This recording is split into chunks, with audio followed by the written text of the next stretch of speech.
जी हां, अमेरिका के राष्ट्रपति डोनाल्ड ट्रंप ने एक बार फिर ईरान को लेकर एक सख्त बयान दिया है। ट्रंप ने कहा कि अगर ईरान उन्हें मारने की कोशिश करता है तो अमेरिका ईरान को दुनिया के नक्शे से मिटा देगा, खत्म कर देगा। राष्ट्रपति ट्रंप ने अफसरों को सख्त निर्देश दिए हैं कि अगर कुछ भी हुआ तो वो ईरान को दुनिया के नक्शे से मिटाने की पुरजोर कोशिश करें। ट्रंप का यह बयान ऐसे वक्त में आया है जब ईरान और अमेरिका के बीच तनाव लगातार पीक पर है। ट्रंप के बयान के जवाब में ईरानी सेना के प्रवक्ता जनरल अबुल फजल शिकारची ने कहा कि अगर हमारे सर्वोच्च नेता अयातुल्ला अली खामनेई की तरफ किसी ने गलत इरादे से हाथ बढ़ाया, वो हाथ काट दिए जाएंगे, बल्कि उनकी असर, उनका इम्कान पूरी दुनिया पर देखने के लिए मिलेगा, पूरी दुनिया में आग लगा देंगे। चेतावनी ट्रंप के उस बयान के बाद आई जिसमें उन्होंने खामनेई के लगभग 40 साल के शासन को खत्म करने की बात कही थी। ट्रंप ने पहले भी ईरान को चेतावनी देते हुए अपने सलाहकारों को निर्देश दिए हैं कि अगर ईरान उनके खिलाफ कोई हत्या जैसी साजिश रचता है तो ईरान को पूरी तरह से तबाह कर दिया जाए। ट्रंप ने यह भी कहा कि ईरान ने नई लीडरशिप की जरूरत है। उधर इजरायल के प्रधानमंत्री बेंजामिन नेतन्याहू ने ईरान को लेकर एक खतरनाक चेतावनी दी है। उन्होंने कहा कि अगर ईरान इजरायल पर हमला करता है तो अब तक के सबसे खतरनाक हमले का सामना उसे करना पड़ेगा। नेतन्याहू ने कहा कि ईरान पर करीबी नजर रखी जा रही है। इजरायल के प्रधानमंत्री ने कहा कि वो ईरान पर करीब से नजर रख रहे हैं। उन्होंने चेतावनी देते हुए कहा कि कोई भी भविष्यवाणी नहीं कर सकता, लेकिन ईरान का भविष्य क्या होगा इससे लेकर कुछ कहना मुश्किल है, जिसका मतलब है कि किसी भी संघर्ष में तेहरान के लिए ऐसे नतीजे होंगे जिन्हें बदला नहीं जा सकता। पीएम नेतन्याहू की यह धमकी उस वक्त आई है जब तमाम रिपोर्ट्स में दावा किया जा रहा है कि अमेरिका कभी भी ईरान पर हमला बोल सकता है। अमेरिका का मकसद ईरान की इस्लामिक सरकार पर सत्ता परिवर्तन तो करना है, साथ ही साथ अपनी धाक भी जमानी है। जी हां, nuclear worship Abraham Lincoln strike के लिए तैयार है, खाड़ी देशों में पहुंच चुका है। एक्सपर्ट्स क्या कह रहे हैं, जरा उनकी राय जानिए। उसके बाद हम अपने खास पेशकश देश के सवाल की डिबेट की शुरुआत करने जा रहे हैं। ईरान और यूएसए के बीच में अभी तनाव चल रहा है और लड़ाई की पॉसिबिलिटी फिलहाल नहीं है। अमेरिका पोस्चरिंग कर रहा है, अमेरिका अपनी तैयारी कर रहा है, अमेरिका की फोर्सेस और अमेरिका के एयरक्राफ्ट कैरियर और बैटलशिप्स पूरे एक ब्लॉकेड की तरह इसको ईरान के आसपास तैनात है। सिचुएशन ईरान के अंदर भी इतनी ज़्यादा अच्छी नहीं है और प्रोटेस्ट हम देख रहे हो रहे हैं और अब जो रेवोल्यूशनरी गार्ड है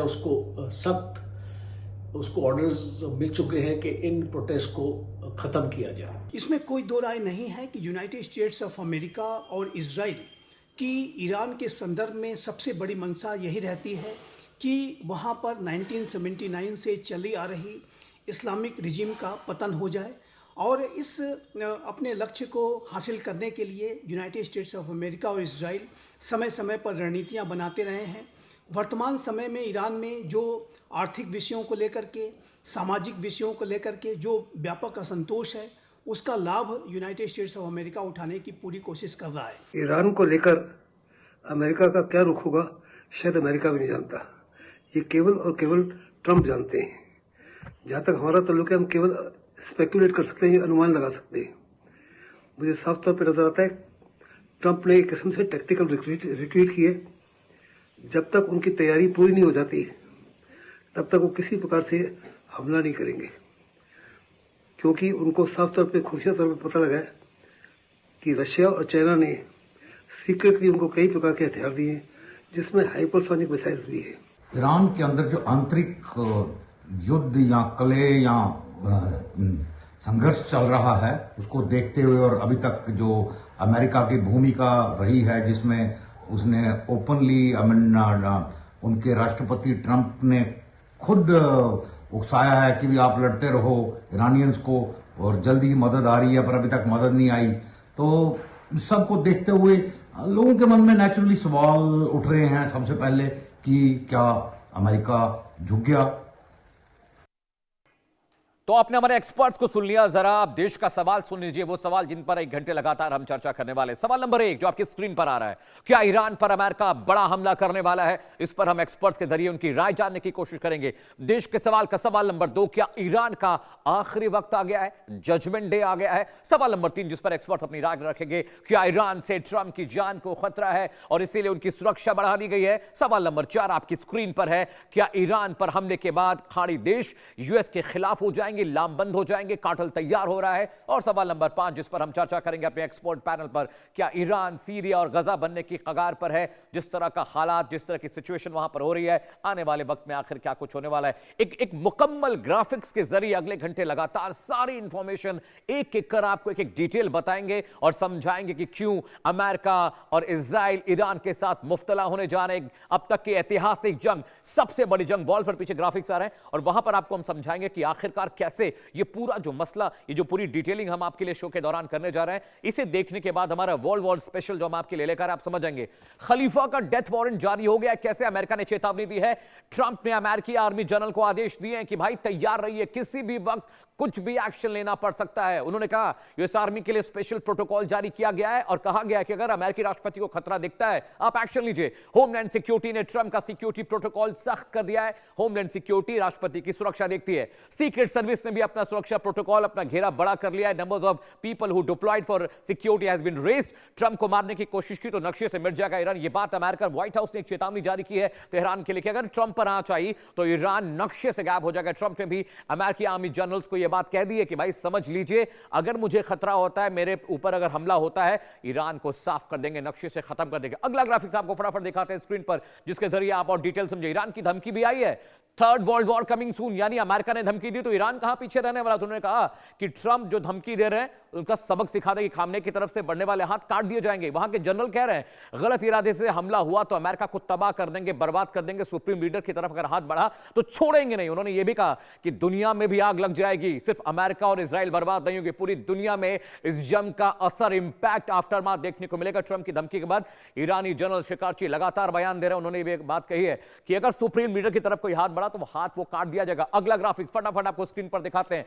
उसके जरिए आप समझिए कि क्या कुछ ईरान में चल रहा है और ग्राउंड रियलिटी क्या है, ग्राउंड जीरो पर क्या कुछ चल रहा है, वो आप तब समझेंगे जब आपको डिटेल हम वॉल के जरिए बताने जा रहे हैं। अगले ग्राफिक के जरिए समझिए ईरान की धमकी पर अब ट्रंप ने क्या कहा है वो आपको हमने बता दिया, ईरान ने क्या कुछ कहा है वो हमने आपको बता दिया। अगला ग्राफिक देखिए, समझिए कि आखिर वहां पर क्या कुछ चल रहा है, किस तरह से वहां पर अब ये चीजें और खतरनाक होने जा रही हैं, क्योंकि अमेरिका अपने वॉरशिप खाड़ी देशों में भेज रहा है। इजराइल की तरफ से भी धमकी आई है। इजराइल ने भी धमकी देते हुए कहा है कि अगर ईरान ने हमारे ऊपर हमला किया तो हम उनको छोड़ेंगे नहीं, उनको बर्बाद कर देंगे। उन्होंने यह भी कहा कि ऐतिहासिक जंग होगी, यानी ईरान को पछताना पड़ेगा। इतिहास याद रखेंगे जब इजराइल ईरान पर हमला करेगा और वहां पर जो तस्वीर होंगी, जो हालत हाजरा होगा, वो देखने वाला नहीं होगा। एक मैप के जरिए, ठीक है, एक मैप भी हमारे पास है, मैप के जरिए भी आपको समझाने की कोशिश करेंगे और जैसे वो ग्राफिक्स हमारे पास आता है वॉल पर हम आपको समझाएंगे। पैनल के पास चलते, एक बड़ा पैनल हमारे साथ है। मेहरान मारी साहब मेरे साथ हैं, बलूचिस्तान रिप्रेजेंटेटिव है यूएन और ईयू में। सर आपका बहुत बहुत स्वागत है। इसके अलावा हमारे साथ संजय राणा सर जुड़ने वाले फॉरेन अफेयर्स एक्सपर्ट हैं, उनका भी बहुत बहुत स्वागत है। अली अशरफ रथा साहब हैं, फॉरेन अफेयर्स एक्सपर्ट हैं, वो पाकिस्तान से हमारे साथ जुड़ रहे हैं। और मेरे साथ स्टूडियो में विंग कमांडर प्रफुल्ल बख्शी साहब हैं जो कि डिफेंस एक्सपर्ट हैं और उनके जरिए भी हम समझेंगे कि अमेरिका जिस तरह की धमकियां दे रहा है, जिस तरह से वहां पर सिचुएशन बन रही है, जो अभी हालत हाजरा ग्राउंड जीरो पर है, आखिर वहां पर चीजें कैसे बेहतर होंगी और किस तरह से अभी एस्केलेशन दिख रहा है। अली अशरफ साहब, आप पाकिस्तान से हमारे साथ जुड़े हुए हैं। पहला सवाल मैं आपसे ही कर रहा हूं कि अभी तो अमेरिका और इजराइल ये कह रहे थे कि हम ईरान पर हमला नहीं कर रहे हैं, वहां पर सिचुएशन कंट्रोल में है, वहां पर प्रदर्शन थम रहे हैं, फांसी देने की प्रक्रिया रुक रही है, लेकिन अब देखिए दोनों ही मुल्कों ने एक साथ धमकी दी है। ट्रंप ने कहा है कि नक्शे से मिट जाएगा ईरान और इजराइल भी कह रहा है कि ऐसा हमला होगा, अभूतपूर्व हमला होगा और इस हमले का इम्कान और इसका इंपैक्ट शायद किसी ने सोचा नहीं हो। Your first reaction sir, Ashraf साहब। देखिए, ये सबसे पहले तो ये देखना है कि ये जो अमेरिका का स्टेटस है, जो उसका जो स्टैंस है इसके इस इशू के ऊपर, वो कब से ऐसे ही है। और ये धमकियां जो हैं ईरान को पिछले आई थिंक 3-4 साल से बहुत ज़्यादा मिल रही हैं, वो इजराइल की तरफ से हो बेशक या यूएस की तरफ से हो। लेकिन एक्चुअल में जो मेरे ख्याल में इसके लिए जो सबसे बड़ी रुकावट है वो यूरोपीय यूनियन है और वहाँ से उस तरह से अमेरिका को सपोर्ट नहीं मिल रहा है। अगर वो सपोर्ट मिल गया, जिसके लिए अमेरिका फुल कोशिश कर रहा है और अमेरिका प्रेशराइज कर रहा है जो भी उसके पास अवेलेबल जो ऑप्शंस हैं उनको यूज़ करने के बाद, कि वो किसी तरीके से यूरोपियन जो कंट्रीज़ हैं उनको फुल फ्लैज जो है वो अपने साथ खड़ा करे। और जब तक वो कंट्रीज़ उसके साथ खड़े नहीं होते हैं या जो लोकल प्लेयर्स हैं, जो लोकल बड़े प्लेयर्स हैं जिनके पास पावर है, वो उसके साथ नहीं खड़े होते हैं, तो तब तक जो है मुझे ऐसा नहीं लगता है कि ईरान के ऊपर वो डायरेक्टली स्ट्राइक करेगा। लेकिन हाँ, ये पॉसिबिलिटी इस तरह से हो सकती है कि जैसे अभी आपने देखा होगा कि फ्रांस को जो है वो काफ़ी ज़्यादा अंडर प्रेशर लेके आ रहे हैं। डिफरेंट जो है उन्होंने उसके ऊपर आपने देखा होगा कि उनके जो इस वक्त सरबराह हैं उनके बारे में उन्होंने कहा है कि ये अब हुकूमत में नहीं रहेंगे, क्योंकि ईरान ने जो है उस तरह से सपोर्ट नहीं किया था जो प्रोटेस्टर्स के ऊपर जो है यूएस बैक कर रहा था उन प्रोटेस्टर्स को, और जो यूरोपीय यूनियन के डिफरेंट कंट्रीज हैं वो उस तरह से जो है उनको बैक नहीं कर रहे थे, बल्कि वो चाहते थे कि जो इंटरवेंशन है वो नहीं होनी चाहिए। तो ये चीज़ जो है यूएस को जिसकी वजह से यूएस जो है वो बैकफुट पे गया और अब जो है वो डिफरेंट स्ट्रेटजी के साथ आगे बढ़ रहा है। लेकिन अभी फौरन जो है उसका कोई रिजल्ट निकल आना उस स्ट्रेटजी का जो एक नए जो है पैंथर के साथ वो आ रहा है, वो मेरा नहीं ख्याल कि अभी फौरन उसका कोई रिजल्ट निकलेगा। जी। इन लॉन्गर रन कुछ भी हो सकता है। ठीक है, प्रफुल्ल साहब भी मेरे साथ स्टूडियो में बने हुए हैं। प्रफुल्ल साहब, we are watching this and आप इसको फॉलो कर रहे हैं काफ़ी वक्त से, और आपका बहुत एक्सपीरियंस भी है, आप वॉर में आपने वॉर देखी भी है, बहुत सारी जंगें आपने देखी हैं। अभी अमेरिका का जो नैरेटिव सर बदला है, आप देखिए कि अभी अमेरिका कह रहा था कि वहाँ सब चीज़ें ठीक चल रही हैं, हम उन पर हमला नहीं करेंगे। अभी 4 दिन पहले जब हम और आप डिबेट कर रहे थे तो आपने कहा था मैं देखो हमला तो ज़रूर होगा, वो प्रिपरेशन के लिए रुक रहे हो। अब देखिए दोनों देशों ने एक साथ सेम टाइम पर धमकी दी ईरान को कि एक बहुत अभूतपूर्व ऐतिहासिक हमला होगा, तुम नक्शे से मिट जाओगे। ट्रंप भी उधर सख्त हो गए, इधर इसराइल भी सख्त हो गया, 2 दिन पर उनका वॉरशिप खाड़ी देशों में पहुंच रहा है। मतलब ये सिर्फ प्रिपरेशन का वेट हो रहा था sir, I guess, right? Absolutely preparation का भी वेट हो रहा था और राइट पॉलिटिकल एटमॉस्फेयर देख रहे थे। Right, sir. Iran is more worried about who all will support him. Right sir. ये ईरान की मेन वरी है। Right, sir. उसके सपोर्ट बहुत कम है। ये है, हाँ चाइना का है major support, Right. Moral support and economic support Russia का भी है। Right, sir. पर क्वेश्चन ये है, और हिजबुल्लाह, हुतीज एंड हमास ये तो हैं उनके लिए, Right, sir. But they have to be supplied by China. Right, sir. ये रहेगा सारा का सारा। बट एक बात और है, Iran also depends upon countries of our stature of India etcetera to intervene and try to simmer down, मतलब किस तरीके से टेम्परेचर को नीचे लेके आए। तो ये भी अब देखने को मिलेगा कि जरूर बात होगी। ईरान इजराइल जो अब घुस रहा है, अब वो वेट कर रहा था। Israel was getting, sir continue sir, please continue. हाँ, इजराइल वॉज प्रिपेयरिंग इटसेल्फ, और इजराइल अब रेडी है बिल्कुल। अब इजराइल वेट कर रहा है when to strike, when the iron is hot, Israel उसकी वेट कर रहा है। Waiting for the strike, right time to strike. ठीक है, मेहरानी साहब मेरे साथ हैं। मेहरान साहब, बहुत बहुत स्वागत है। आप तो यूएन और यूके पूरे मसलों को देख रहे हैं, आप रिप्रेजेंटेटिव भी हैं और इंटरनेशनल मसलों में और अलग अलग खित्तों में आपका दखल भी रहता है, आप समझते भी इन चीज़ों को। मैं आपसे समझना चाह रहा हूँ कि अगर अभी जो प्रिपरेशन लग रही है सर, मारी साहब, अभी जो सिचुएशन लग रही है, ऐसा लग रहा है कि अमेरिका और ईरान बिल्कुल तैयार हो गए हैं। अभी दोनों भाई शांति की बात कर रहे थे कि मुल्क में शांति होनी चाहिए और वहाँ पर बातचीत होना चाहिए, डिप्लोमेटिक डायलॉग्स होने चाहिए, फांसी की सज़ा रुक गई है और वहाँ पर अब शांति प्रिवेल करी। लेकिन जैसे ही उनका वॉरशिप अब 2 दिन में पहुँचने वाला है, देखिए उनका नैरेटिव बिल्कुल बदल गया है। मतलब ये समझा जाए कि अभी खामनेई की जान, उनकी सरकार, उनकी आवाम अभी खतरे में है, क्योंकि अमेरिका इजराइल कभी भी धावा बोल सकते हैं। आपको लगता है या सिर्फ गिदड़ भपकी चल रही है? मेहरान साहब जी देखिए, मोस्ट इंपॉर्टेंट डेवलपमेंट जो हुआ है, we live in a new world now, the world order has changed, this is the new world order. Right sir. बिल्कुल सब डायनामिक्स चेंज हो गए हैं, लॉयल्टीज चेंज हो गए हैं। आप देखेंगे ग्रीनलैंड के मसले में पे पूरा यूरोप और अमेरिका का स्टांस एक दूसरे की तरफ चेंज हो गया है, टोटल नेटो फ्रैक्चर हो चुका है। और हमारे मिडिल ईस्ट में देखें तो पाकिस्तान और सऊदी का जो डिफेंस पैक्ट है वो अभी तुर्की भी उसमें शामिल होने वाला है, और अदर साइड पे यूएई, इंडिया और इजराइल का पैक्ट बनने वाला है। तो रीजनल डायनामिक्स टोटली चेंज हो रहे हैं। ये Right, ईरान sir. का मैं सोचता है बहुत माइनर एलिमेंट है इस बिगर पिक्चर में। ठीक है, प्रोफेसर बेसिकली हम जी प्लीज कंटिन्यू मेहरान साहब, जी please continue. हम बलोच बहुत पुरुमीद हैं कि इस फ्रैक्चरिंग या रीस्ट्रक्चरिंग में शायद हमारा भी कुछ भला हो जाए। अभी तक तो 80 सालों से इंतजार में थे, शायद इसी के नतीजे में हमारा भला हो जाए। अब प्रोफेसर, आपको नहीं लगता कि सुप्रीम लीडर खामनेई साहब को अपनी ताकत और अपनी रिवोल्यूशनरी फोर्स के बारे में पता है, उनको पता है कि हमारी इकोनॉमी कैसी है, उनको पता है कि हमारा मैन पावर कैसा है, हमारी आर्मी कैसी है, सिर्फ मिसाइल के बूते कि उनके पास न्यूक्लियर वेपन्स हैं, उनके पास फतेह जैसी खतरनाक सुपरसोनिक मिसाइल है which can hit Israel easily, सिर्फ उन मिसाइल्स के बूते क्या अमेरिका और इजराइल से पंगा लेना आपको फिजिबल लगता है, या आपको लगता है डिप्लोमेटिक डायलॉग के जरिए अभी भी वक्त की बात करके चीजें ठीक कर ले? क्योंकि मरती तो जनता है, आवाम हलाक होती है, कत्लो गारत जनता को झेलना पड़ता है, नेता और स्पेशल लोग तो बंकर्स में छिपकर अपनी जान बचा ही लेते हैं। आप बिल्कुल ठीक कह रहे हैं। एट द मोमेंट मैं आपको बता देता हूँ, खमीनी को पता है कि अवाम उसके खिलाफ है, अवाम उसके इतने फौर नहीं है खमीनी के, और अब इस समय खमीनी वेट कर रहा है कि अगर डायलॉग से बात चल जाती है तो है, पर वो अपना इमेज तो बिल्कुल क्रिएट करके रख रहा है कि मैं I am not scared. But एक बात बता दूं, ये अटैक्स ऐसे मैसिव नहीं होंगे, टू द पॉइंट होंगे, और they will be trying to all attacks by Israel and America first to eliminate Khamenei by remote control, by precision guided munitions, by anything. ये जरूर होगा, आप देखेंगे। और ये जो न्यूक्लियर की बात हो रही है, अपना अनफिनिश्ड जॉब अमेरिका करेगा, जो उसने which could not destroy their nuclear plants completely, वो आप देखें, उसकी अगर आग बढ़ती है तो उसके न्यूक्लियर प्लांट्स फिर अटैक में आएंगे। यानी 2025 में सर जो नहीं हो पाया, बहुत सारी असेंबली लाइन और बहुत सारे उनके जो न्यूक्लियर वेपन्स बच गए थे, इस बार उस पर निशाना पक्का है, तय है? बिल्कुल पक्का है।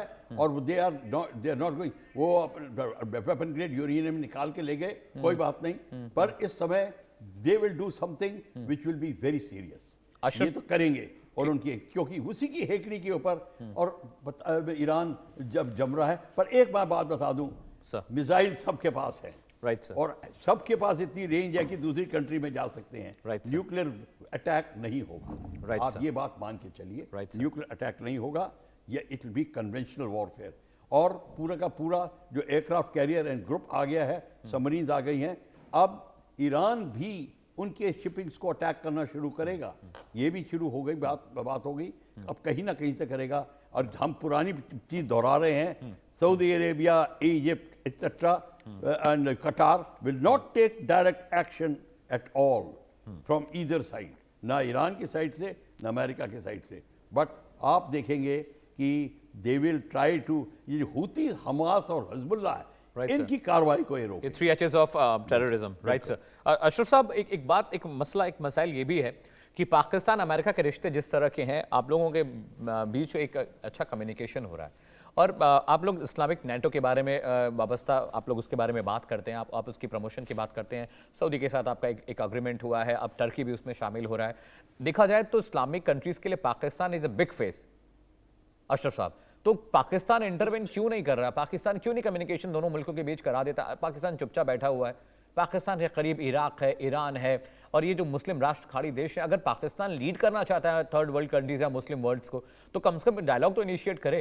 वो चुपचाप बैठा हुआ देख रहा है। ईरान में कुछ होता है, पाकिस्तान चुप रहता है, इराक में कुछ होता है, पाकिस्तान चुप रहता है, गजा में पीस फोर्सेस बोलने की बात हुई तो वहां पर आपके जो फील्ड मार्शल साहब हैं वो फंस गए कि भाई अगर वो पीस फोर्सेस भेजते हैं गजा के लिए तो पाकिस्तानी आवाम उनसे नाराज हो जाएगी, वो नहीं भेजते हैं तो व्हाइट हाउस वाले नाराज हो जाएंगे, ट्रम्प भाई साहब उनसे नाराज हो जाएंगे। कम से कम इंटरवेन तो करिए। अगर आप लीड करना चाहते हैं थर्ड वर्ल्ड कंट्रीज या मुस्लिम वर्ल्ड को, तो कम से कम इनिशिएशन तो होना ही चाहिए।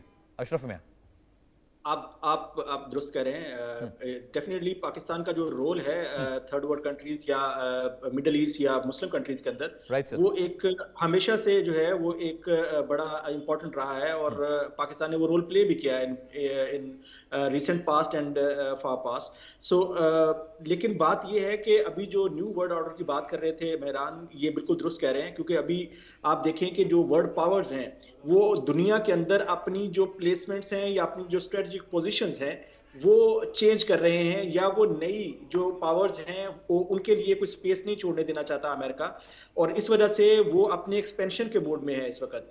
चाहे वो इवन के वो अमेरिकन जो उसके नेबरिंग कंट्रीज हैं वो भी अब उससे सेफ नहीं है। आपने वेनेजुएला में देख लिया, मैक्सिको के बारे में उसके क्या जो है वो ख्यालात हैं, और कनाडा के बारे में भी वो ये बातें कर चुका है। तो अभी जो एक न्यू वर्ल्ड ऑर्डर की जो बात की है उसमें जो एक बहुत बड़ी पेशरफ्त है वो आप कनाडा और चाइना का क्लोज होना है। आप देखिए कि चाइना वेनेजुएला के क्लोज तो था पहले, लेकिन अब जिस तरह से जो स्ट्रेटेजिक टाइज जो है वो कनाडा के साथ जो है वो बना रहा है, वो भी अमेरिका के लिए जो है वो बहुत परेशानी की बात है। और जो ग्रीनलैंड वाली बात है वो भी आप सोच लीजिए कि अगर ग्रीनलैंड में अमेरिका उसके कंट्रोल के लिए आगे आता है तो यूरोप डेफिनेटली उसके ऊपर रिएक्ट करेगा। और यूरोप जो है आने वाले टाइम के अंदर हो सकता है कि वो अमेरिकन जो समझ लीजिए कि एक उसकी एक बहुत पुराने ताल्लुकात हैं वो खराब हो जाएंगे और वो एक नए ब्लॉक के अंदर जो है वो हमें आता हुआ नजर आएगा इन फ्यूचर। अगर अमेरिका जो है अपनी इस एक्सपेंशन जो वो पिछले चंद सालों में जो है उसने अपनी एक्सपेंशन स्टार्ट की है दुनिया के अंदर, वो अगर उससे नहीं रुकता है और उसकी मजबूरी भी है, अगर वो नहीं रुक जाएगा तो जो दूसरी पावर्स हैं वो उसकी जगह ले लेंगी। तो खैर ये जंग होना तो एक समझ लीजिए कि निश्चित हो चुकी है या बहुत हमें नजर आ रहा है कि वॉर तो होगी, चाहे वो थर्ड वॉर वर्ल्ड वॉर हो या बहुत लिमिटेड हो, ये अभी हम नहीं कह सकते इसको, क्योंकि तमाम मुल्कों के पास इवन जितने भी जो भी मुल्क आर्मीज रखते हैं या उनके पास ऐसे हथियार मौजूद हैं कि वो दुनिया को तबाह कर देंगे, इसमें कोई शक नहीं है। और मेरा ख्याल है कि तमाम जो भी पावर्स हैं उनको ये इस चीज़ को बैलेंस करना चाहिए कि जो भी आप स्ट्रेटेजिक पोजीशंस अपनी चेंज कर रहे हैं या आपके जो फियर्स हैं आप उनको डायलॉग्स के जरिए हल करें, रादर के आप जो है दुनिया को तबाही के दाने पे ले आए। ईरान की जहां तक बात है कि ईरान के अंदर पाकिस्तान का रोल क्या होगा, यस पाकिस्तान अभी जो हमारे यहाँ पाकिस्तान के अंदर जो खबरें चल रही हैं वो यही है कि पाकिस्तान वहां पे अपना जो रोल है वो प्ले कर रहा है और हम ये नहीं कह सकते कि वो दोनों को एक डायलॉग पे ले आएगा या उनको बिठाएगा कहीं पे और उनके बीच में सुलह करवा देगा, शायद इस पोजीशन में नहीं है पाकिस्तान, लेकिन जो भी उसका एक रोल है वो अपना रोल जो है वो बखूबी अदा कर रहा है। और एज अ नेबर हमें वो सूट नहीं करता है कि ईरान के अंदर जंग हो या ईरान तबाह हो जाएगा। इससे जो है पाकिस्तान का नुकसान होगा और रीजन का नुकसान होगा। ठीक है, ठीक है अशरफ साहब आप साथ रहिएगा। जरा हम बात वर्ल्ड वॉर के इम्कान की कर रहे हैं, उसके इम्पैक्ट की कर रहे हैं, दुनिया में किस तरह से अब मूवमेंट हो रहा है, थर्ड वर्ल्ड कंट्रीज के बारे में हम बात करें। जरा एक मैप के जरिए आपको समझाने की कोशिश हम करते हैं कि अगर ईरान और इजराइल और अमेरिका अगर ये जंग में मुफ्तला होते हैं, शामिल होते हैं, तो आखिरकार वर्ल्ड इंपैक्ट क्या होगा, वर्ल्ड सिनेरियो कैसे चेंज होगा, जियोपॉलिटिकल चीजों में क्या परिवर्तन आएगा, आपको ग्राफिक के जरिए समझाते हैं। पूरा मैप, पूरा वर्ल्ड मैप लेकर आया हूं मैं आज आपके लिए दर्शकों, और उस वर्ल्ड मैप के जरिए आपको हम समझाने की कोशिश करेंगे कि कैसे जंग में शामिल 2 और 3 मुल्क होते हैं लेकिन असर पूरी दुनिया पर पड़ता है। मेरे ठीक पीछे आप वर्ल्ड मैप देख रहे हैं, गौर से इस वर्ल्ड मैप को देखिए और उसके बाद हम आपको समझाते हैं। ये अमेरिका है और इसके निशाने पर यहां पर कौन है, इराक जैसा देश, ईरान जैसा देश जो बहुत दूर है। ये पूरा अटलांटिक ओशन है, ये पैसिफिक ओशन है, ये अरेबियन सी वाला इलाका है। और वर्ल्ड पूरा पहले मैप देखिए कौन कहां पर है। ये अमेरिका है, इससे बहुत दूर रशिया, रूस, वो अमेरिका है, रूस देखिए उससे बहुत दूर है। उसके बाद ये चीन, ये 2 ऐसे जानी दुश्मन है अमेरिका के जिन पर कंट्रोल करने की अमेरिका बहुत कोशिश करता है, लेकिन चीन उसके काबू में नहीं, रशिया उसके काबू में नहीं। इंडिया, भारत यहां पर है, ये अरेबियन सी है, ये साउथ चाइना सी है, मलक्का स्ट्रेट वाला इलाका है जहां से ट्रैवल करते हैं सारे इंपोर्ट एक्सपोर्ट के लिए। इसके अलावा देखिए ये ईरान है, ये वो एपिक पॉइंट है, एपिसेंटर है जिस अमेरिका ईरान को टारगेट कर रहा है और अमेरिका यहां पर है। इसकी जियोपॉलिटिकल सिचुएशन देखिए, उसकी पोजीशनिंग आप देखिए, Iraq, Iran, Tehran, Libya, Azerbaijan, Sudan, ये जो मिडिल ईस्ट कंट्रीज हैं, ये वाला जो खित्ता है, ये वाला जो पोर्शन है, उसको अमेरिका बिल्कुल पसंद नहीं करता। कनाडा यहां पर ये है, तो अमेरिका रूस और चीन को नापसंद करता है। फिलहाल उसके निशाने पर ईरान है और उसके वॉरशिप कहां है मैं आपको बताऊं। वॉरशिप साउथ चाइना सी से ट्रैवल कर रहे थे, अरेबियन सी से, भारत के ठीक नीचे ये इंडिया है, इंडिया के नीचे होते हुए यहां से जो उनके वॉरशिप थे वो यहां से ट्रैवल कर यहां पहुंच रहे हैं, खाड़ी देश में यहां पर पहुंच रहे हैं। और जब यहां पे वॉरशिप आ जाएंगे तो यहां से ईरान को टारगेट करना बहुत इजी हो जाएगा, क्योंकि बूट्स ऑन ग्राउंड वो अपनी आर्मी को वहां नहीं भेज सकते। इसीलिए ये दोनों उनके यूएसएस अब्राहम लिंकन और जॉर्ज डब्ल्यू बुश उनके वॉरशिप हैं, एटॉमिक वॉरशिप, वो यहां पर प्लेस होंगे और यहां से ईरान पर निशाना साधने की कोशिश की जाएगी। और समझिए रूस और जो चाइना है, ये 2 मुल्क रशिया और चाइना बहुत करीबी दोस्त हैं ईरान के, क्योंकि जो ईरान का कच्चा तेल है, क्रूड है, वो चाइना भी खरीदता है, रशिया भी खरीदता है। तो बैकडोर से रशिया और चीन ईरान की खूब मदद कर रहे हैं। लेकिन समझिए कि जब ईरान अमेरिका में लड़ाई होगी, इजराइल ईरान को मारेगा, तो किन किन मुल्कों पर असर पड़ेगा, पूरा मिडिल ईस्ट पर इंपैक्ट आएगा, इंडिया पर इंपैक्ट आएगा, लैटिन अमेरिका, ये वेस्टर्न हेमिस्फीयर है। अगर आप मैप को 2 टुकड़े में करेंगे, ये वाला एरिया होता है, इसको ईस्टर्न हेमिस्फीयर कहते हैं, जिसमें कि एशियन सब कॉन्टिनेंट है, एशियन कंट्रीज, भारत, चाइना और तमाम मुल्क हैं। वेस्टर्न हेमिस्फीयर में आपको पूरा लैटिन अमेरिका, कनाडा, ग्रीनलैंड का जो खित्ता है वो, और ये पूरा जो इधर का इलाका आप देख रहे हैं, ये वेस्टर्न हेमिस्फीयर है। जंग होगी अमेरिका और ईरान के बीच में, इजराइल यहां से मारेगा, लेकिन पूरे वर्ल्ड ऑर्डर में चेंज होगा, क्योंकि जब क्रूड की सप्लाई रुक जाएगी, इंटरनेशनल मार्केट में क्रूड के प्राइसेस ऊपर जाएंगे, उसका इंपैक्ट सब पर पड़ेगा। आप सोचिए, ये वर्ल्ड मैप आप देखिए, जरा समझिए कि 2 मुल्क लड़ रहे हैं लेकिन पूरी दुनिया पर असर पड़ रहा है। रूस और चाइना वहां से अमेरिका पर आंख गड़ाए बैठे हैं।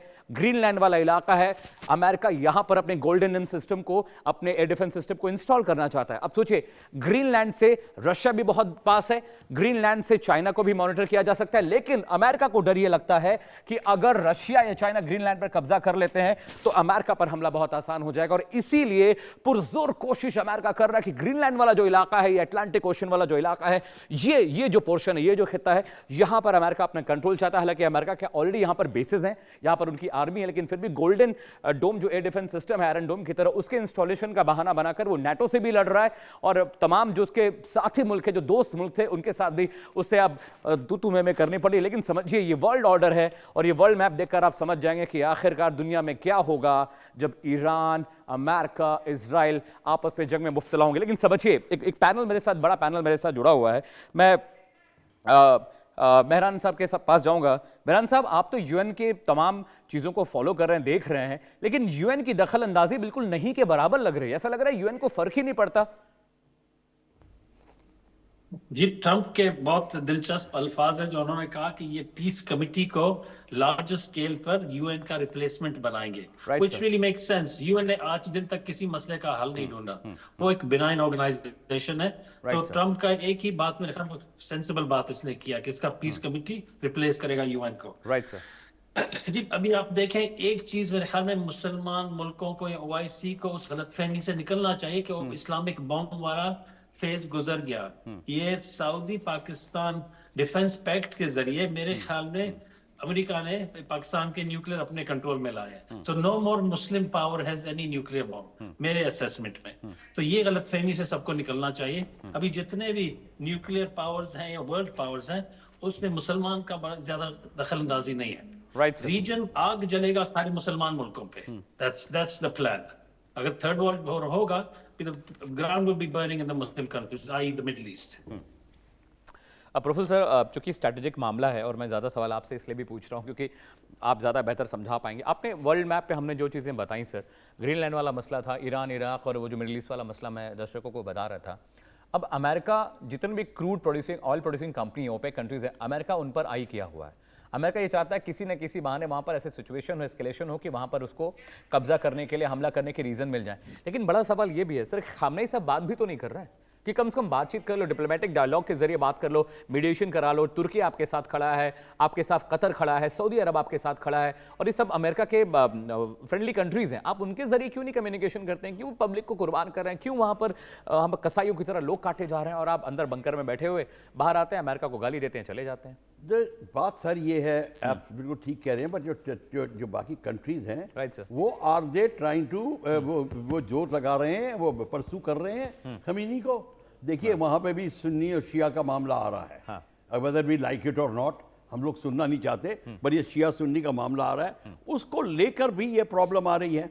और दूसरा है, खमीनी खुद himself wants to assert himself, वो assertive दिखाई देता है, he doesn't want to give कि मैं वो अपनी apologetic बात करूं। पर ये सब मामला तो ठीक है, आपने जैसा भी ग्रीनलैंड की बात की और सबकी बात की, सबकी नज़र उस पर ज़रूर है। ग्रीनलैंड, आइसलैंड, जो ग्विक गैप है जिसके बीच में से रशिया और चाइना बेरेंट सी से निकल के अटलांटिक में आना चाहते हैं, वो सारा मामला तो ठीक है। पर इस समय ईरान जो है वो देख रहा है कि इन सारी कंट्रीज में कौन उसका सपोर्ट करता है और कौन नहीं करता।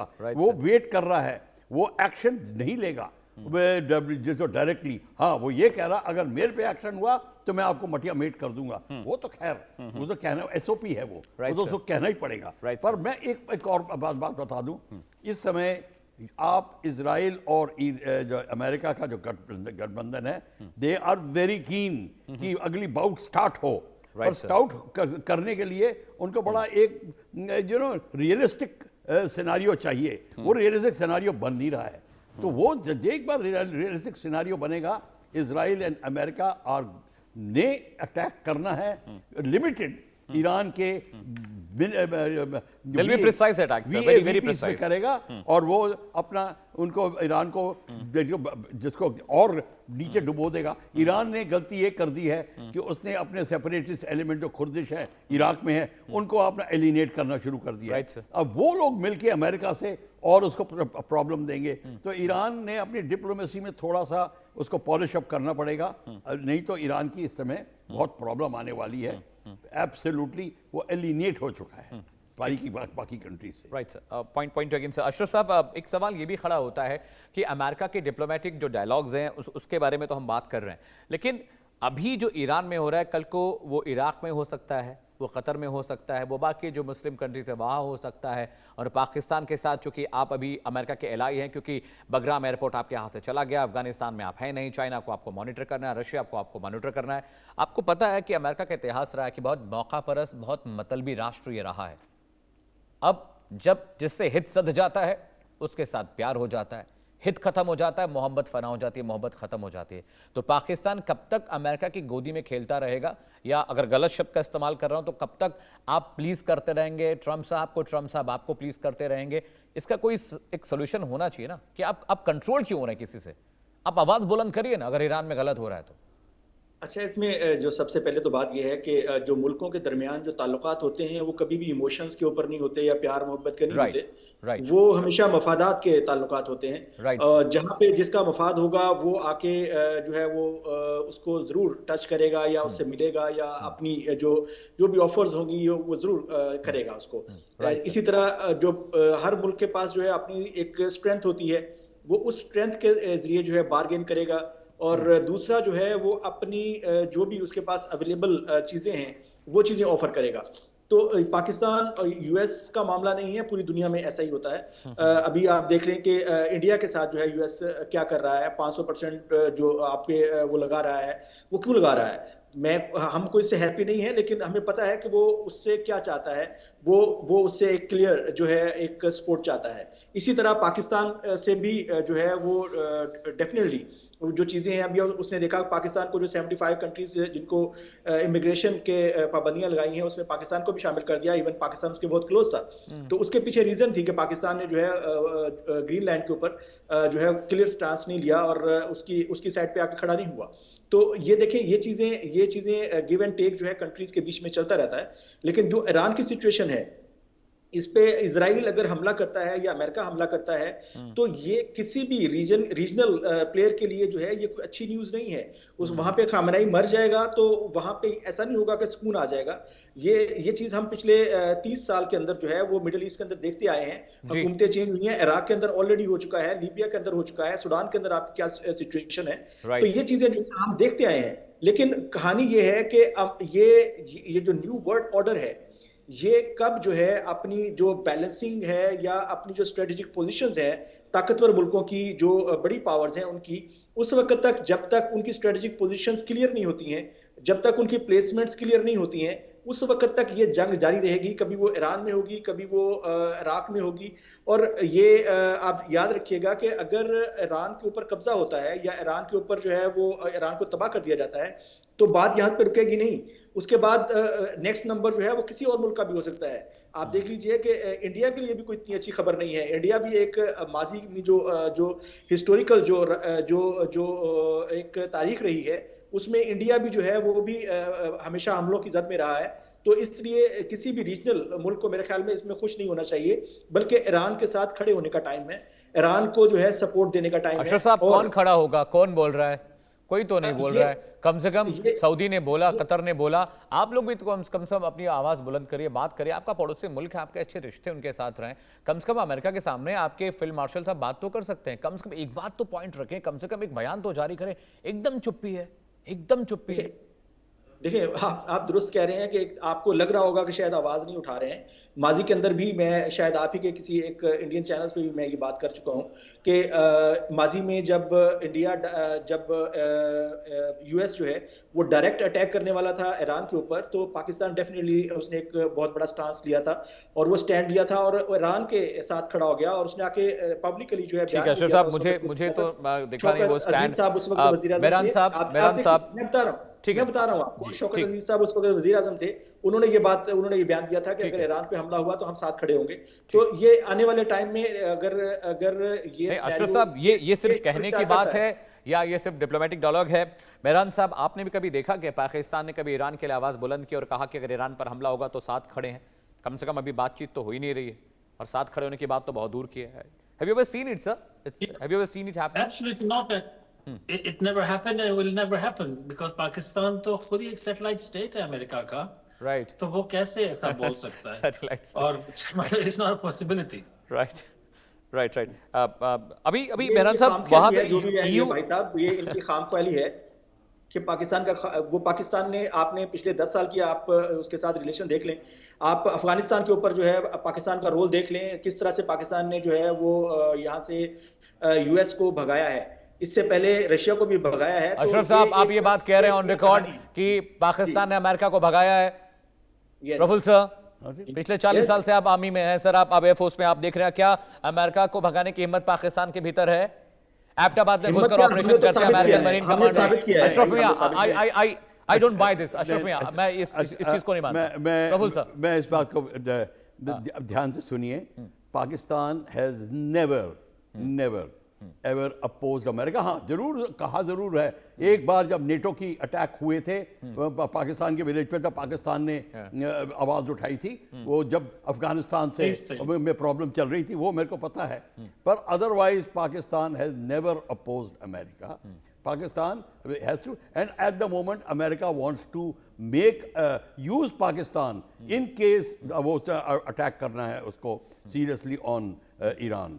तो ये मैं आपके इस आर्गुमेंट से सहमत हूँ कि इस समय Pakistan can play a role if they want to, and it will be good for Pakistan. अच्छा होगा कि अगर वो ये रोल प्ले करेगा। he'll emerge, Pakistan will emerge with a higher status with all the other countries, including right, Saudi Arabia, right, including other countries, because Saudi Arabia, Qatar, Egypt, they don't want कि लड़ाई हो। right, वो नहीं चाहते कि लड़ाई हो। तो अगर पाकिस्तान ये रोल प्ले करता है जैसे आप कह रहे हैं, इट बी वेरी गुड। पर मेरे को लगता है नहीं करेगा। ईरान, इनके जो ट्राइबल्स जो हैं डूरन लाइन के दोनों तरफ हैं, इनके अंदर डिफरेंसेस हैं, right, और sir. दोनों अपोज करते हैं पाकिस्तान गवर्नमेंट को। तो ये पर और बलोच मूवमेंट अलग चल रही है इनकी। पर पाकिस्तान का अवाम है, मैं कहता हूं वो नहीं चाहता, पाकिस्तान का अवाम नहीं चाहता कि ये लड़ाई हो और पाकिस्तान इसमें भाग ले। नहीं, पाकिस्तान का अवाम नहीं चाहता। वो चाहता है कि हम ईरान की मदद करें। ये पाकिस्तान का नॉर्मल यूथ यूथ चाहता है, आवाम चाहती है। अशरफ मियां, पाकिस्तान के लोग तो चाहते हैं कि पीस फोर्सेस गजा में ना जाए, लेकिन आपके फील्ड मार्शल आपको भेजनी पड़ेगी क्योंकि भाई अमेरिका कह रहा है। पब्लिक समझती है, पब्लिक सेंटिमेंट जानती है। अशरफ मियां, ईरान में लोग मर रहे हैं तो हम और आप समझते हैं कि पब्लिक जब पिसती है, दंगों का शिकार होती है, भुखमरी होती है, सूखा होता है, खाना नहीं होता, बिजली नहीं होती, पानी नहीं होता, दवाइयां नहीं मिलती, अस्पताल बंद हो जाते हैं, सड़कों पर लाशें पड़ी होती है, तो हम और आप समझते हैं। We feel it. पॉलिटिशियंस को नहीं फर्क पड़ता, नेताओं को, राष्ट्राध्यक्षों को फर्क नहीं पड़ता। खामनेई साहब जब आए, अशरफ मियां, आपने उनका डायलॉग सुना, अमेरिका को गाली दी, अमेरिका की बुराई की, और उसके बाद मजम्मत करने के बाद वो चले गए। पब्लिक के बारे में कोई बात ही नहीं की उन्होंने। देखिए, पब्लिक के बारे में मेरे ख्याल में खामनेई साहब ने जो है फर्स्ट टाइम जो है उन्होंने पब्लिकली आके ये बात कही कि बहुत सारे लोग जो है वो ये प्रोटेस्ट जो हुए हैं उसके अंदर मरे हैं। ये बात उन्होंने की, शायद आपकी नजर से नहीं गुजरी। नहीं, तो उन्होंने ये कहा कि अमेरिका की वजह से प्रोटेस्ट हुए। उन्होंने ये तो नहीं कहा कि दवाइयां दीजिए भाई, खाना खिलाइए, लोगों को शेल्टर दीजिए, ये दंगे फसाद ना हो। आप जो बात कह रहे हैं जी, मैंने सुना था बिल्कुल। खामनेई साहब ने क्या कहा, I heard it loud and clear. Ashraf मियां जी, मैं यही बात आपसे ये कहना चाहता हूं कि कोई भी मुल्क जो है, आपने ये बात दुरुस्त कही कि जो आपकी रूलिंग एलीट होती है किसी भी मुल्क की, जो जंग शुरू करते हैं उनको शायद फर्क नहीं पड़ता है, लेकिन जो मासिस होते हैं, जो आम अवाम होते हैं, जनता होती है, उनको बड़ा फर्क पड़ता है, इसमें कोई शक नहीं है। और ये भी जो है एडमिरल साहब की बात ठीक है कि विंग कमांडर है या एडमिरल है, I am not sure about, sorry for that. इसमें इन्होंने दुरुस्त कहा कि जो है जो डिफरेंसेस हैं मुल्कों के बीच के अंदर, वो लड़ाई का सबब बनते हैं। इसमें कोई शक नहीं है। और इस वक्त आप देखिए कि इन्होंने जो पाकिस्तान के अंदर की डिफरेंसेस की बात की है, ये भी हर मुल्क के अंदर ही होता है। आप इंडिया के अंदर देख लीजिए, 7-8 तहरीकें चल रही हैं, हमने कब उन कहा कि वो ठीक होती हैं या वहां पे जो कत्ल गारत होती है वो ठीक है, हमने कभी नहीं कहा उसको। लेकिन बात यह है कि आपको रीजन को देखना है। आप थोड़ा बड़ा दिल कीजिए, आप एज अ रीजन इस पूरे रीजन को देखिए कि अगर ये जंग हुई और इसमें आम लोग मरे या ये जंग एस्केलेट हुई तो क्या होगा। तो उसके जो इम्पैक्ट है वो पूरे रीजन पे आएगा, सिर्फ वो ईरान तक नहीं रहेगा। मैंने पहले भी ये बात कही है, उसमें इंडिया भी सफर करेगा। आज इजराइल आपको अच्छा लग रहा है कि वो आपके साथ जो है वो शायद ट्रीटी में आ रहा है या वो डिफेंस एग्रीमेंट कर रहा है, लेकिन कल को जब इजराइल इंडियंस को मारेगा उस वक्त सोचिए, क्योंकि ये लोग जो है एक्सपेंशन के लिए जो है ये मुल्क बना है, ये अपने आप को एक्सपेंड करते जा रहे हैं। आप इस बात को सोचिए, ये वरिड है, ये कोई अच्छी बात नहीं है। आप अगर आज ये बात अगले 50 साल के अंदर क्या होने वाला है उसको सोचिए, तो आपको उसकी बात करनी चाहिए, ठीक है। ना कि आज आप उनका सपोर्ट के लिए खड़े हो जाएं, या आप ईरान में जो इस वक्त रूलिंग एलीट है वो चेंज भी हो जाएगी तो क्या ठीक होगा। है, मैं मेहरान साहब के पास जा नई रहा हूँ। ruling elite आएगी। मेहरान साहब, अमेरिका ने बलूचिस्तान में जो की बेअदबी की लोगों की, और वहाँ पर जो जिस तरह का मसाइल रहा, जो डायलॉग रहे और जिस तरह की एक्टिविटीज़ पाकिस्तान ने की, अब अपने पड़ोसी को तो आप ठीक से रख नहीं पा रहे हैं, पड़ोसी के साथ आपके डायलॉग्स, आपके ताल्लुकात ठीक नहीं है। अफगानिस्तान में आप एयर स्ट्राइक करते हैं, मासूमों को मारते हैं, आप पर ऑपरेशन सिंदूर होता है तो आप कहते हैं कि भारत ने गलत किया, और आप मासूमों को मार रहे हैं, कबीला और ट्राइबल्स के जो लोग हैं मासूम उनको मार रहे हैं। ये आप देखिए, हमेशा कहते हैं ना America thinks 50 years ahead, Right. हम सोच रहे हैं उसके थिंक टैंक्स में 50 इयर्स अहेड। Right. तो 50 ने उसने तो 70 इयर्स अहेड सोचकर पाकिस्तान बनाया, आज दिन के लिए बनाया, इस हालात के लिए बनाया। The forward thinkers had created this country for this reason. तो Agreed. of course जिस काम के लिए बनाया तो they will use it for that. Right. ठीक है प्रफुल्ल सर, ये एक इनकी वो है, एक ये स्कूल ऑफ थॉट है इनका, मैं उसकी रिस्पेक्ट करता हूँ, बट अनफॉर्चुनेटली पाकिस्तान ने ये बात जो है ये प्रूव की है कि पाकिस्तान अपने मफादात के लिए सुपर पावर्स को तोड़ चुका है, वो यूएस को यहाँ से भगा चुका है। That is the history and that can not be change. चलिए, ये डिबेट का अलग मसला है, अशरफ में इस पर एक अलग डिबेट होनी चाहिए घटने की, कौन किसको किसने भगाया। Professor sir, let's talk about war situation. अभी दोनों वॉरशिप जो वो पहुंच रहे हैं खाड़ी देशों में, 2 दिन का वक्त लगेगा, 24-48 घंटे में दोनों वॉरशिप पहुंच रहे हैं। ईरान ने भी अपनी जवाबी कार्रवाई के लिए तैयारी शुरू कर ली। ईरान भी कह रहा है भाई हाथ काट देंगे, दुनिया में आग लगा देंगे अगर हमला हुआ। और इजराइल का भी बयान आ गया है, अमेरिका का भी बयान आ गया है। मुझे लगता है दावोस से लौटने के बाद कोई एक्शन हो जाएगा क्या?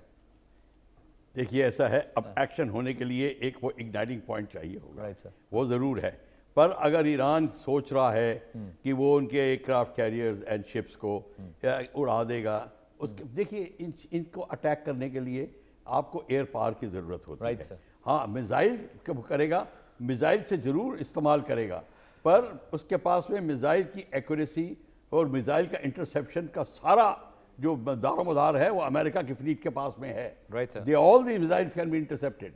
तो ये बात मत सोचिए। हाँ, पर क्वेश्चन ये, उसके पास स्ट्राइक फाइटर्स नहीं है अभी Right. ईरान के पास में, Right, स्ट्राइक बॉम्बर्स नहीं है Right. जो लॉन्ग रेंज के, ऑल दोस थिंग्स, ये with air to air refueller and B-2 bombers, I think Iran को सोचना पड़ेगा थोड़ा। रिफ्लेक्शन बहुत मैटर करता है सर। आप तो एयरफोर्स में रहे, आपने फाइटर जेट उड़ाए। रिफ्लेक्शन मैटर्स कि आप कितनी क्विकली रिस्पॉन्ड करते हैं, इंटरसेप्ट करते हैं, अटैक करते हैं और मूव ऑन करते हैं। Right sir. बहुत प्रॉब्लम आएगी, और मैं नहीं चाहता। और मैं एक और बात आपको बता दूं, सारी ईरान की जो एयरफोर्स को और जो स्ट्राइक फोर्स को, जो मिसाइल फोर्स को जो रेडी किया था, वो इजराइल ने किया था। ईरान और इजराइल बोल रहा हूं।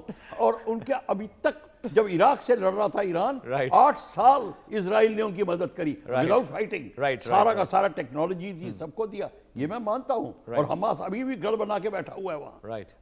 पर आप ये बात बता दूं कि जब ये ईरान ने अगर कोई अटेम्प्ट भी शुरू किया, हाँ, अब जैसे कोई सेबोटाज वगैरह में अगर सक्सेसफुल हो जाता है तो गुड इनफ, उसकी सबमरीन अगर ब्रेक थ्रू कर जाती है, विच आई डाउट। लेकिन सर, बूट्स ऑन ग्राउंड के बिना एक थ्योरी ये भी एक्सपर्ट्स दे रहे हैं कि जब तक आप जमीन पर सैनिक नहीं उतारेंगे, बूट्स ऑन ग्राउंड नहीं बात होंगे, तो खत्म हो जाएगी, किसी की नहीं होगी जब तक आपकी आर्मी नहीं अंदर जाती। आप क्या, और 4 शिप से डुबो दिए आपने, उसकी 5-15 बिल्डिंग गिरा दी, जैसे हमने पाकिस्तान के साथ करते हैं। आप गजा में देख लीजिए, क्या हुआ, फिर वो आ जाते हैं, फिर बना दिया, कुछ नहीं हुआ। वो अगर वो कह दे कौवे मारे थे, कुछ कहा, आर्ग्यूमेंट, दैट्स ऑल। तो जब तक आप घुसेंगे नहीं और ऑक्यूपाई नहीं करेंगे, जीत कभी नहीं होगी। हाँ, रिजीम चेंज हो जाए बिना लड़े और या लड़ाई के, देन मैं मानता हूं कि it will be a political victory if not a military.